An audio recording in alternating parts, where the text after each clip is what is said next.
calling. They want to hear the developer speak, so I think we should move to that Oh, if that's certainly. okay with everybody. And at that Yeah. point, if you want to ice, basically you can spill the beans as far as what you want to. Anything that you have to say, you can have the floor for however long it's going to take you, and then we'll have questions or comments and discussion after that. Well, yeah, that's very kind of you. Thank you. Well, the first thing that I want to kind of talk about is somebody brought up, and I forget who it was, this concept of, well, if you only made a little change to your game, then it would be quote unquote compatible with what we ask for to make everything equal and inclusive, right? So that whole idea comes from a general ignorance of how games and software in general work, right? So I'm not really a game developer anymore. I'm a software engineer, okay? And when you want to make a small change, we all know that for the end user, yeah, it's a small change, but for the developers, it may actually be a full stack rework that requires multiple departments to get involved, that requires testing procedures to be written, regression tests to be performed. So generally speaking, when you deal with game development, I mean, yeah, a AAA studio may have the budget for that, but not all studios have unlimited budgets. The project that I worked on in particular, I briefly got into it with somebody who felt that we were, and I really don't want to be specific here because I am still under NDA, and I'm not going to break it even under pain of anonymity or the veil of anonymity, I should say, but had to do with military-related content and the content being associated with, at the time, what were high-profile human rights abuses on the news. And my position was, in the directions that I was given by my, the person that I was reporting to, was we want to simulate this as it's used by the military. It's specifically the U.S. Marine Corps as they employ it in war today.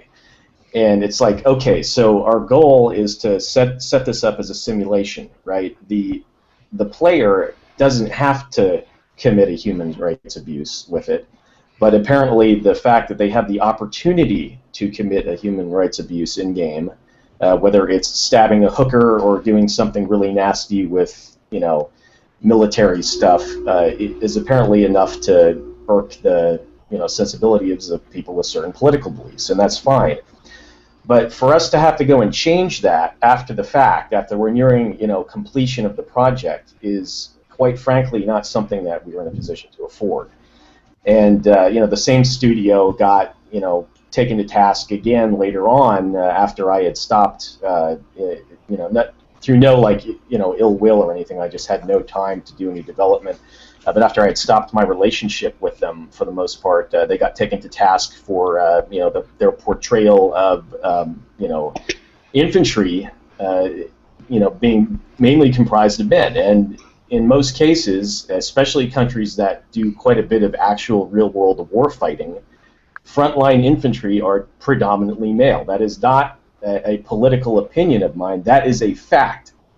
Even though we have had the whole women allowed in combat arms today, and of course there are female pilots, I know plenty of female pilots, if you are in a combat MOS, you are probably going to be a man, like within some high 99 percentile, and that is just the way it works. And if we're gonna, if you're gonna make a game that's meant to portray infantry in combat, then chances are, if you want a real-world portrayal, it's going to be mostly men. So the money was spent on making male models, doing animations for male infantrymen, and then people are like, well, why can't you have women? Well, you could have women. It would just cost an amount of money that the studio probably can't afford. So who's in the wrong here, right? I mean, is it really a matter of, well, we don't want your game to be released if it's not all inclusive, even though it really is actually an accurate representation of reality, or are we going to set it up so that we have to like draw a line in the sand and piss a bunch of people off for what I really thought was a minor squabble? I mean, I understand that, like, if you were a certain race or gender and they're portraying conflict in a part of the world where you have people of certain genders and maybe a certain ethnicity fighting, then yeah, I mean, you're not going to be included in that. But at the same time, I mean, it's a game, right? It's whoever decided to make it obviously wanted to portray a certain conflict in a certain part of the world. So why should we be upset with that? Why can't we say, well, why don't we make our next game portray another different kind of conflict, or maybe make another game that's more inclusive? That what I don't understand is really the hostility and the impetus for the hostility coming from some of these people who call themselves social justice enthusiasts or SJWs or whatever. I mean, it doesn't appear to me to be really necessary when there's such a rich canvas for game development, especially now that it's so accessible to everyone. I mean, it used to be very, very difficult to get into this. It isn't as much anymore, and that's an encouraging thing, but it's also something that we have to deal with, because all of a sudden you don't need a comp sci degree or a master's in comp sci to start developing games. You can get into it from a lot of different angles.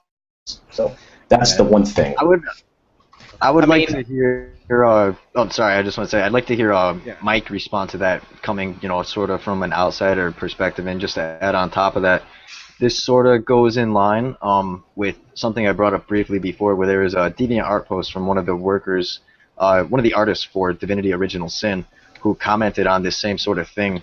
Not necessarily to such a degree where you're talking about, where it's like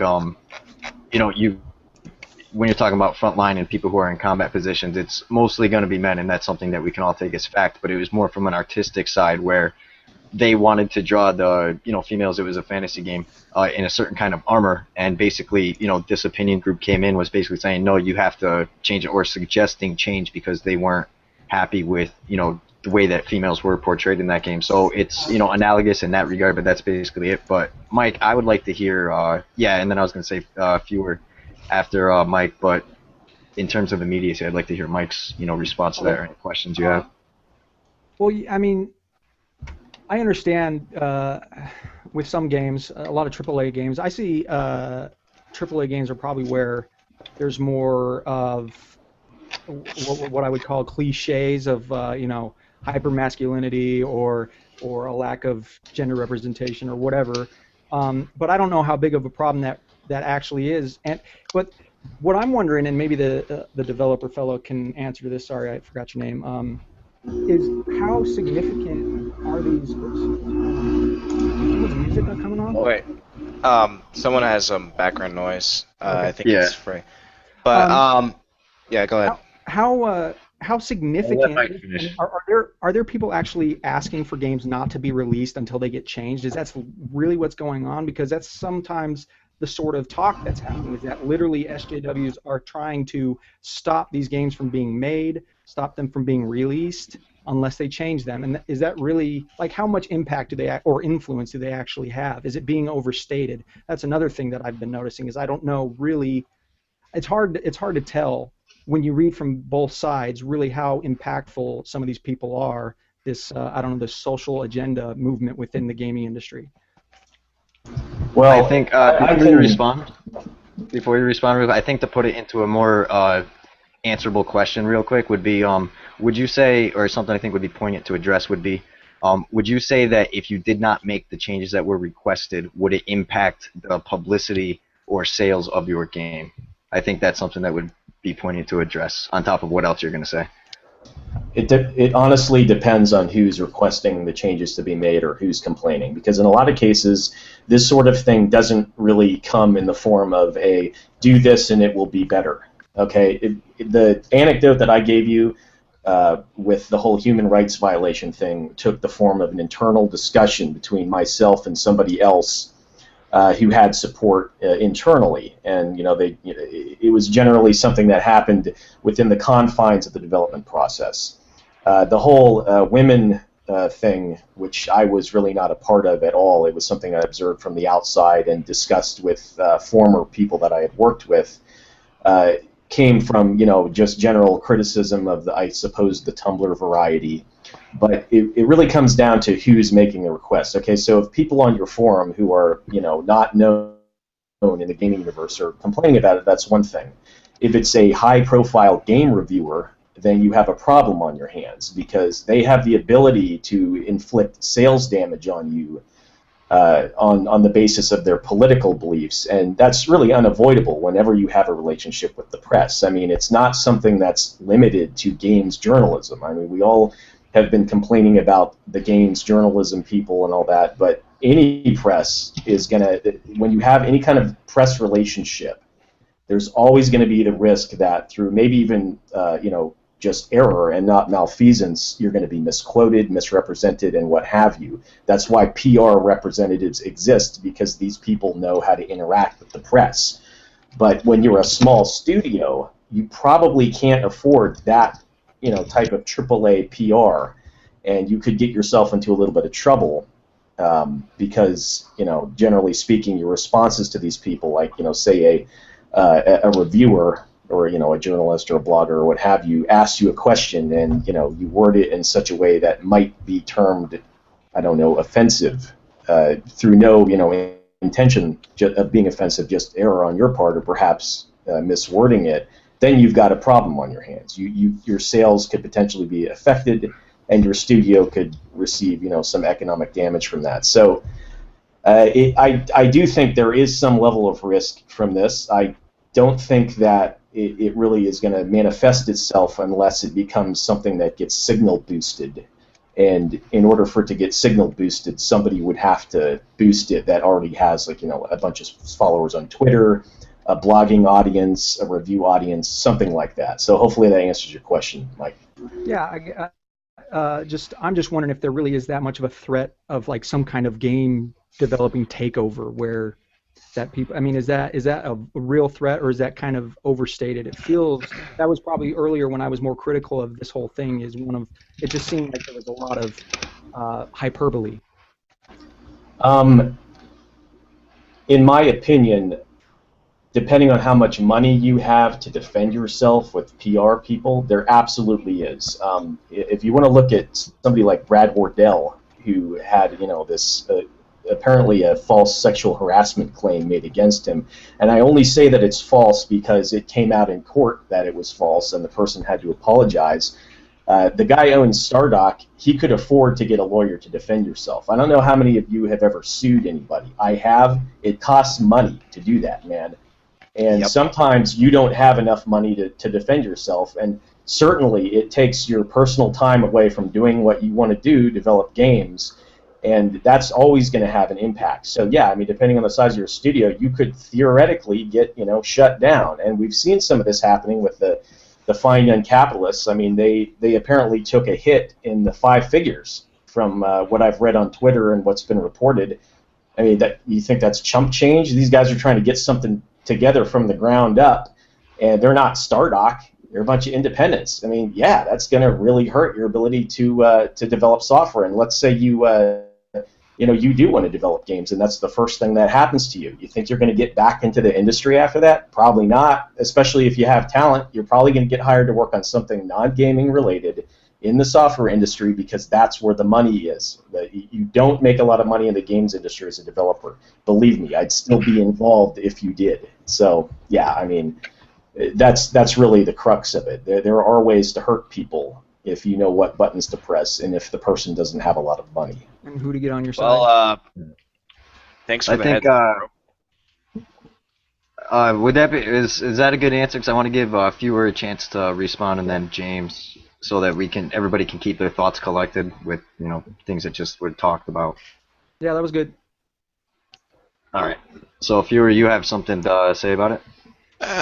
Yeah. So I found the talk about the female soldier element in video games a very interesting one, because based on what I'd seen overall, the strategy I'd seen was that I think I'll call them the SJWs, recognize that there are certain games that if they attack in a certain way and saying there's no female representation in this, there's going to be pushback of a legitimate nature that most people, even who would normally agree with them, will be like, well, that makes sense, yeah. For example, the soldier one, I think, where we mentioned statistics of like only maybe 1% of the people in the armed forces globally are female. I feel like most people who would publicize that and say, oh, there's none of this, it's sexist, would be like, well, that makes sense. And so my understanding was they then changed tack to say, oh, these types of games are just a boys' club because only boys would be interested in playing it, and that they attack it from that angle. So from what I understood and from what I had previously thought, the intention was to try and I guess more to go for the shut down these boys clubs games, and the games where they can try and make a swap to a female character or get more equal representation, they push on those or push for more designs of those and other things like that. Is that what you've seen? I'm trying to remember the comment about the female soldiers and how that kind of came up. But well, okay, so I mean, the answer is yes, and quite often, developers are going to be doing whatever makes economic sense to keep making games. A lot of these companies that make, quote unquote, simulation software are kind of splitting it, and sometimes it's more than one company. Sometimes the engine is owned by a third party, and they both license it. But sometimes there's actually like a government contract involved in producing this sort of simulation software. And honestly, the simulation games community is very small. If you go on a site like SimHQ and you look at like its Alexa ranking, and then you go on like the Escapist or pick a gaming website, it's really a very small demographic that's predominantly male. So when you get companies that make these games and then they take criticism, well, I mean, you are paying the price economically by limiting your demographic, and if that's the kind of game you want to make, then great. I mean, I'm a real big fan of flight simulators. I love flight simulators, and I'm a pilot. I make no bones about it, but I also know that most people are not going to want to spend $500 on joysticks, rudder pedals, track IR, blah blah blah. So I'm going to have to live with the fact that my demographic is kind of small, and that if I work on a flight simulator game, then I'm probably not going to make EA level monies like they're making on The Sims, right? So if you look at some studios, they've kind of bridged the gap. They'll have like a military simulation game, or another game that appeals to wider audience, and that I think is really the way to go if you want to address these issues. But unfortunately, it takes funding to do that. I don't want to stifle the interest of any given person or studio in what games they want to make. I mean, if they're passionate about making, a hardcore, simulator, like you don't even have to make it military. Look at the for years. I forget what it's called, but it is like the premier Formula One racing simulator.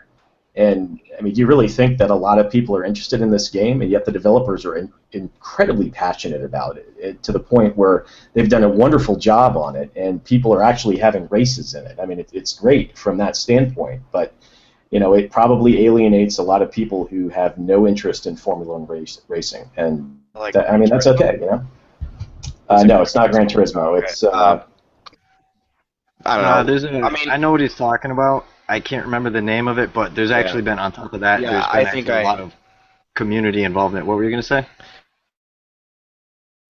For instance, I gotta say my favorite game is actually Arma 3. It's I love military simulation in that respect, and I mean that point really hits home to me. Is especially I got Arma 3 when it was in early access, so when it first popped up on Steam, I pretty much bought it immediately, and I've been there since the alpha.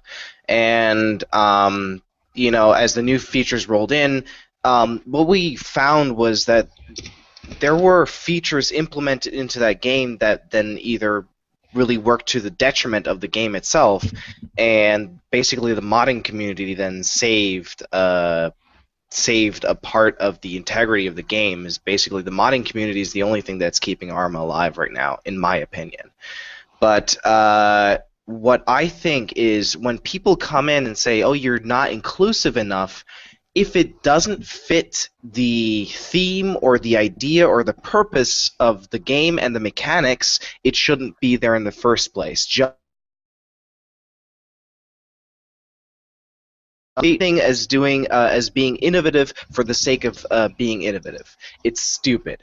If you don't have a real purpose to bring innovation to your game or bring certain features to your game, it really just works against the game.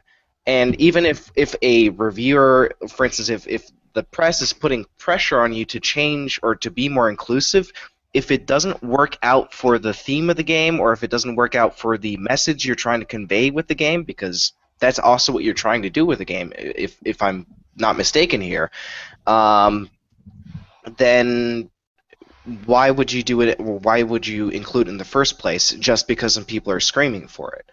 I'm not a developer, so I don't have the perspective. But Ice, if you would be kind enough to answer that question for me, I would be very grateful. All right. So can you repeat it short a little bit, because I would see you let me ask put about it in thing here.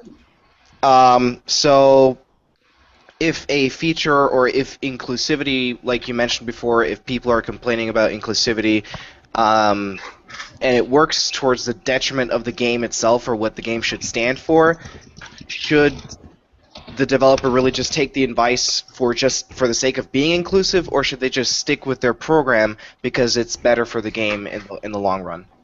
Well, I mean, it really comes down to what the developer's goals are. You've given. I think there's a huge list of people in chat who are bringing up Arma, and you've mentioned Arma 3, and yeah, I mean, you're absolutely right. Certain aspects of the Arma community will not even play Arma, and they have not played. Going back to Operation Flashpoint, there was a mod called War Games League, and then for Arma 1 there was Ace Mod, and then for Arma 2 there was H2 and CBE.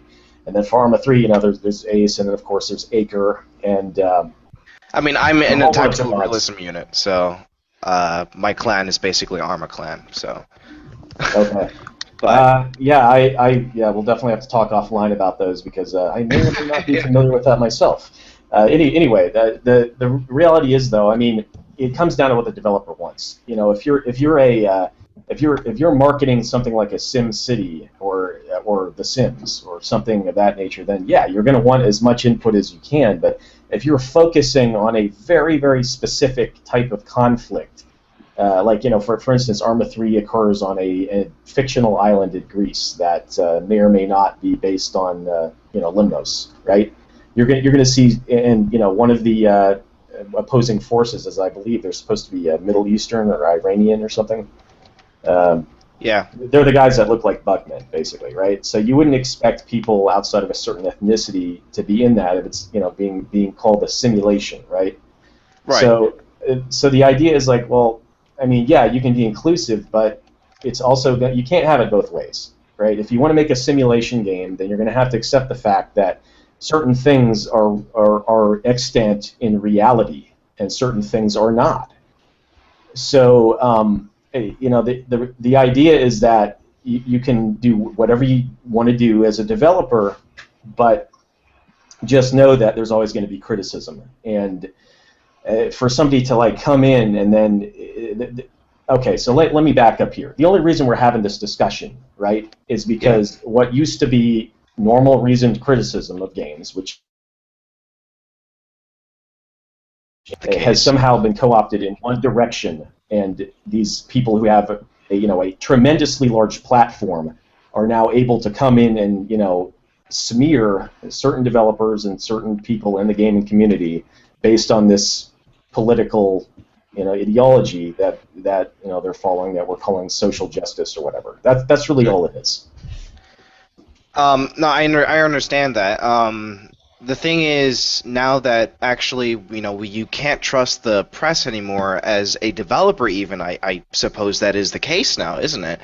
How do you then go about, as a developer, trying to get nice or good criticism, constructive criticism that is also worth it, and not pandering to not the audience that you want to sell to, but the guys that are then selling the product to your audience?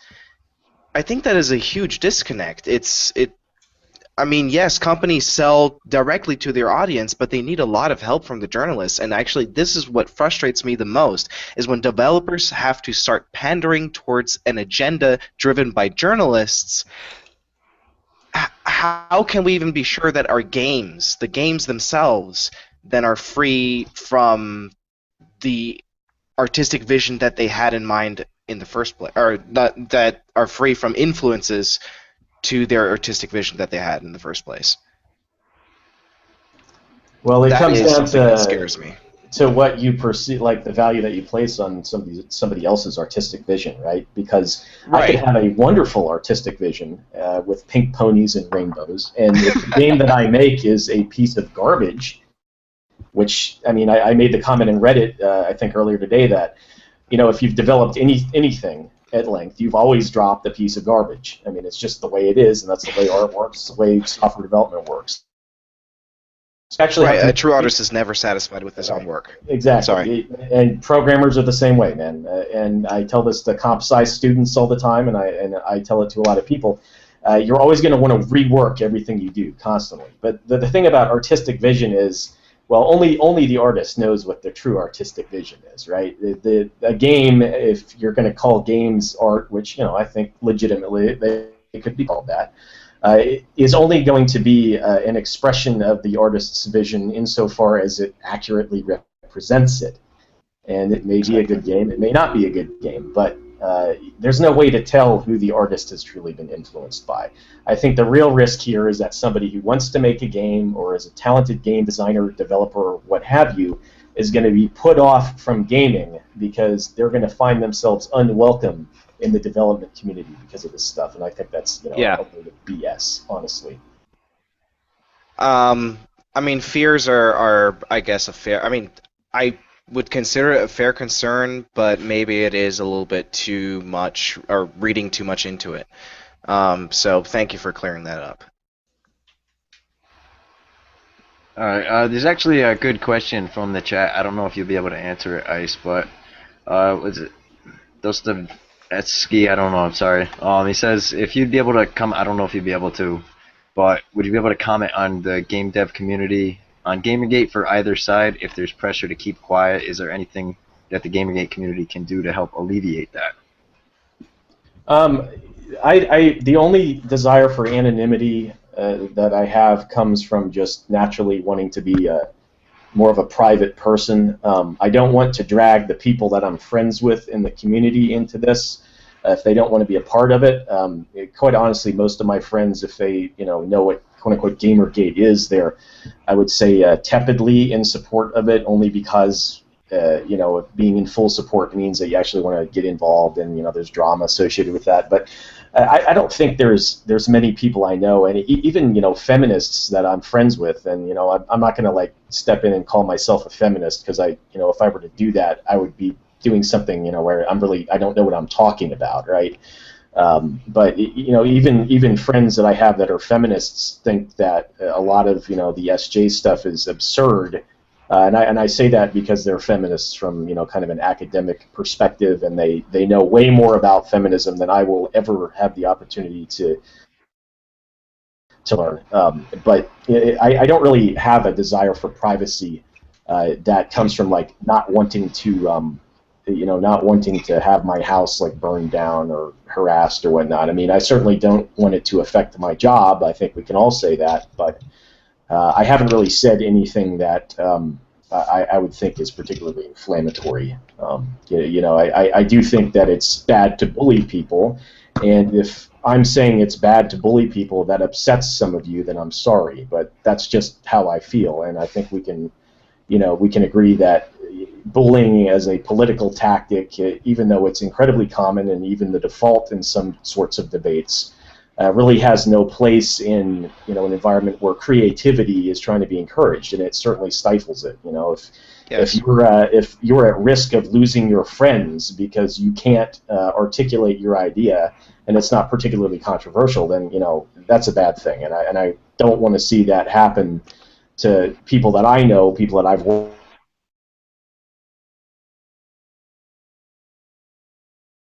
There's no place for things, so that's kind of why I'm here now.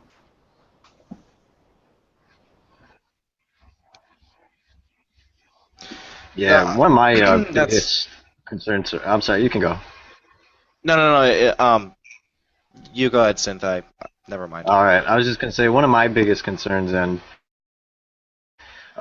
we had Debbie Ever on like a couple days ago when we did the first stream, and she brought up the fact that there's a lot of pressure, especially since, if we're talking about indie games and stuff like that, that there's a lot of indie developers who are in support of Gamergate, but they feel like they can't say anything because at the end of the day, if this goes nowhere and there's no real change, then they're basically going to be ostracized from the community, and that they're not going to have any career options in games, which is something that they want to do. Just because they're going to be, they're afraid to speak up because, like, what if this doesn't work? What if we don't quote unquote win? Then there's going to be nowhere to, for them to go. So they don't want to take that risk, and that's one of my biggest concerns with this whole thing is the silencing of opinions because fear, essentially. Fear for livelihood and being able to do what you want for your life.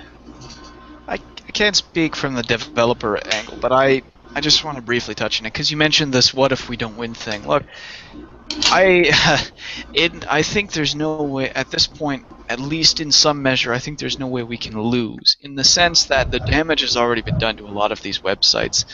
Their ad traffic is down. They're struggling. At the very least, a message has been made, and the industry is not going to. I don't think we'll be able to go back to the way it was. I don't see it happening. I just think too much has changed. That doesn't now. To clarify, that doesn't necessarily mean it makes it better for the indie devs, but just overall, this notion that what if we lose? The only thing I think we could get away that will happen now is to what degree will we win? Will we win and get all that we've wanted, or will we win with only the small achievements? I would say if we can't really lose in either respect because one way or another, we're probably just going to pander to different sites and just not visit the journalists that have been, how would I say, vitriolic, pissing us off. Exactly. Exactly. I think that audience is gone. Right, so we would probably go to people we would probably go to Tech Raptors or any of the alternatives that are frequently posted. And basically, they lose the audience. The question is, how large is that audience going to be? And I think for a lot of hard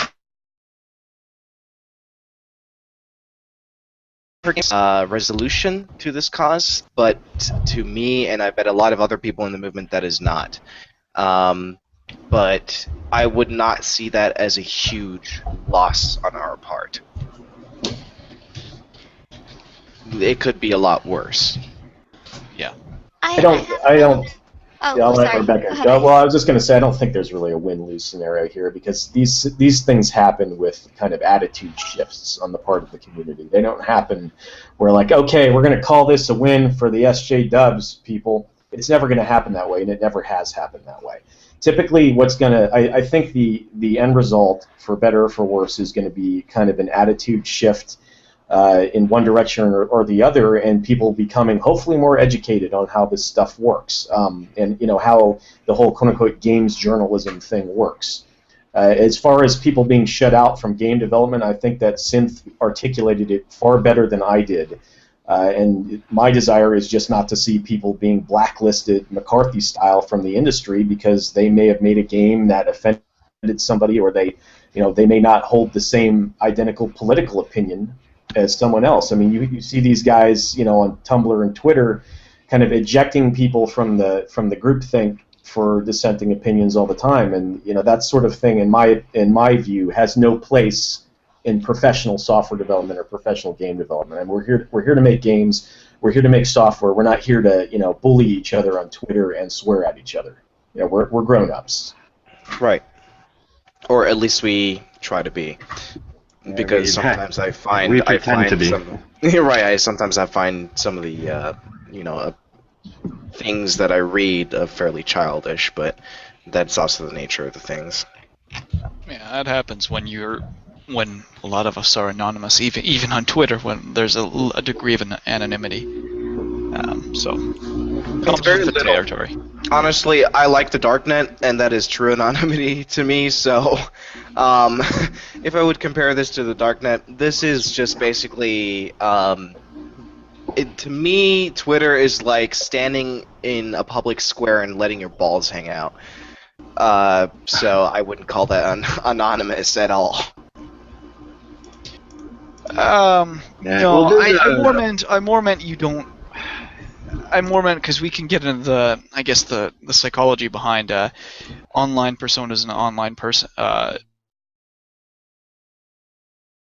profiles, and that they're the person that you wish you were or that you wish you could be, not necessarily the person you are, and that in that sense it's not necessarily a reflection of you. But never mind, that's just getting off the top. Yeah, I mean that's fair enough. What I was gonna say was I totally. Oh, as far as the anonymity aspect of it and everything like that. I mean, I think there's, you're gonna have people on both sides where you have, people who do make social presence that's directly connected with their, personal life on Twitter and Facebook and, blogs and everything like that. But there's definitely a degree of anonymity when it comes to the ease of making an account and simply using it to, as we've seen, there's plenty of instances, at least, it's hard to judge how credible they are, or the significance of them, or if people are saying, I get a lot more than this, but here's just one example that I'm going to show you. So it's really hard to judge of, in terms of being, threatened or being doxxed or people saying they have your information, and if you don't shut up, then I'm going to leak it out to people, so it's really convenient to be able to do that and actually, get in on the harassing, just because, the ease of creating these accounts. And then also on the same side, when it comes to not necessarily anonymity, but back on being a public presence, it's way too convenient to be able to simply block somebody. Is something we've already talked about, and simply shut out that voice, so you don't have to worry about hearing an alternative opinion, regardless of the way that it's presented to you. It could be completely, genuine and in a non-confrontational manner, but you can say, I know that I'm not going to win this battle, so I'm just going to pretend that it's not happening. So it's not necessarily anonymity, but to a degree, I think, it fits into that argument. But I don't know, that's just my little spiel on that, and how, just because you're out in public doesn't mean, I do agree with you where it's, like what Cool Daddy was saying about how it's like going out in public and letting your balls hang free. Absolutely, and some people do treat it that way. Yeah. But, I think it's too convenient to do a couple things and just, it's like not gonna, whatever the, non-inflammatory term of it, running up to somebody's door, ringing the doorbell at 2 o'clock in the morning and running away, hiding in the bushes. It's like, right. It's essentially what happens on Twitter. You're just pressing people's buttons and trying to elicit a response because for the lulz. Right. Well, the thing is, when I say anonymity, for me, anonymity is the case when you remove the person from the statement, and Twitter's everything but that, because it actually more attaches the person to the statement. Because it's, as soon as you have something like a popularity contest, which that's how I see it, or that's how I see any social media for that matter, what he said, but who said exactly what. And it's not a model that I like or prefer, but I think that's just the model the world is going with, so I guess I'll have to bide my time. But yeah, Twitter is a shout box, to say the least, but it's a shout box to push opinions quite effectively, so I have no major complaints. No disagreement there, and quite honestly, like, I don't really care, that somebody wants to share their opinion with me. You can tell me that I'm being problematic, in quotes, all you want. Just don't be a bully. I mean, that's the thing, right? Exactly, yeah. Speaking of which, do you mind if I No, please. It was a while back in chat, but I didn't want to interrupt anyone. Speaking of people being bullies in industry matters, somebody asked Ice about Ben Kuchera. So, or I guess maybe other journalists too, if there's some relevance to him. I've interacted with him a long time ago, and this is going back to how Ben got his start in the quote-unquote games journalism thing, actually on RST. And you have to understand that RST was not always like a quote-unquote AAA news outlet or tech news outlet. The RST community came out actually out of Harvard primarily. It was a guy who was a Harvard grad student, if I recall correctly. And of course, this is going off of memory, so it's worth exactly what you paid for it. $0. And it was mainly just, a tech forum that people would go to talk tech, primarily. It had a small gaming community, and for whatever reason, Ben would blog for the site and knew the moderators on the forum, and I think he moderated the game forum for a while, I'm not entirely sure. But that's really how he got his start, right? So then RST got picked up by Condé Nast, I hope I'm pronouncing it correctly, and that's pretty much all I remember, because at that point I was no longer a part of the community. I mean, this is going back like 10 years. But, I mean, it kind of shocked me when I was reading Penny Arcade one day, and they're talking him up and like saying, hey, we need this guy, and it didn't shock me because I hated Ben or didn't like him at the time. I'm like, whoa, dude, I mean, like, that's how you get to become a journalist, like you blog. And the thing is, like, I've always kind of felt that these people were mainly bloggers. That's how they got started. I mean, the dude was working at EB Games back when it was EB Games, before he started writing articles for RST. So it's like, I mean, yeah, it's true that anybody can blog and anybody can make a website on the internet, but it doesn't necessarily mean that you have journalistic training. And I can tell you right now that most of the people who started out writing for that site got their break by simply being, in my opinion, the right place at the right time, subject matter experts in their field, and also, somewhat knowledgeable of whatever they were writing about. And that was pretty much it. Now, on a site like RST, most of those people were legitimately experts. I mean, you had people who were highly educated in technology. You had programming language experts with graduate-level degrees. I mean, people who were eminently qualified to write on the subject. Like, somebody like, I think the guy's name is John Timmer. I mean, if you look at his resume, I mean, if I want to know something about computing from him, then yeah, obviously I'm going to be asking and taking his articles seriously. But the thing about Ben was always that, I mean, the dude plays video games, worked in a game store.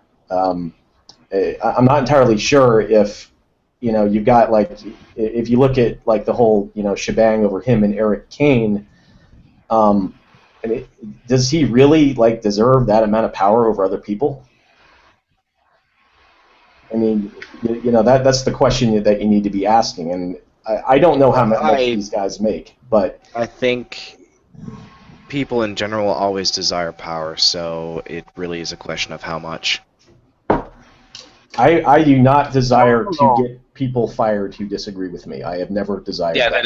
That is absolutely true. And I true. say that as somebody who used to work on Wall Street. I've known my share of major assholes, and I can tell you right now that the only people that I have ever desired to get fired are people who have either directly threatened us, made horrible decisions as to their HR level conduct, vanilla reasons for firing somebody. If I dislike someone's published opinion, that doesn't mean that I'm going to go and hound them to get their job. And I consider that, like I said earlier, to be bullying, and I don't like bullies. So yes, but here's the most important thing: would you ever do some horrible bosses style shit? That is actually something you could probably only answer once you actually have that power. Well, no, I mean I've hired plenty of people. I'm not I'm not in my 20s anymore. I've been in charge of other people, and I can tell you that when you have power over somebody else, it adds to the headache of management. It doesn't necessarily give you this endorphin rush of power points, and then you go out and I mean, some people I'm sure it does, but I've never really felt the responsibility over others to be anything other than just that, a responsibility.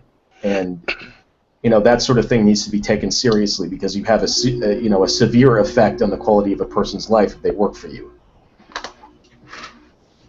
If they just, I mean, you just do, especially in the United States and in the current economy that we have now. The only thing is, I'm not sure exactly how much power that he actually has, just through an anonymous person that talked to me or whatever like that. It's just they basically referred to Ben Kuchera as the dumb jock of that group of media outlets, and that he's actually gets kind of shit on a little bit and stuff like that, and he tries to say the right things, but he doesn't always, and he just kind of sticks his foot in his mouth, and he gets a lot of shit from it. So I don't know exactly how much power he would actually have. I mean, it's a good point to bring up, but I think that there's a lot of stuff that goes on in the background that we're not privy to, that that maybe he, I don't know, presents himself in a certain way. I don't want to accuse him, but or maybe because he does get so much shit from his comrades, his peers and stuff like that, that maybe he tries to present himself as being more of an authority than he actually is. I don't know. I mean, I don't know the guy. I've never really known him. I've interacted with him before, and I know what his background is to some extent. And, it's not like the guy has a journalism degree or came from, like actual Right. news journalism or old school journalism. I mean, he came from video games and being a video game enthusiast, and there is nothing wrong with that. But it doesn't confer some level of journalistic integrity automatically. You have to bring that to the table yourself. And it's up to the person whether or not they want to do that. That's all I'm saying. All right, fair enough. That's absolutely fine. I don't know if anybody else has any more talking points, but I think it's time to maybe get a rotation in since we're going on about an hour with this group. Yep. Yep, I reckon but so. again, I So, will. I'll ask Mike if he wants to stick around because he's about the closest thing that we have to anti-Gamergate perspective. So. Yeah. What's our running time right now? About 3 hours. something like that. Okay. So how long are you guys going, you think? As long as we need to. We need to get every one of the guests in here, so it'll be quite a while. No It's. problem. I mean, it's up to you. If you got to take off or something like that, we're not gonna, Yeah, I'll strap you let to you. a chair or anything. No, So. no. I thought we were gonna rotate out. So. All right. So Yeah. final thoughts from the three.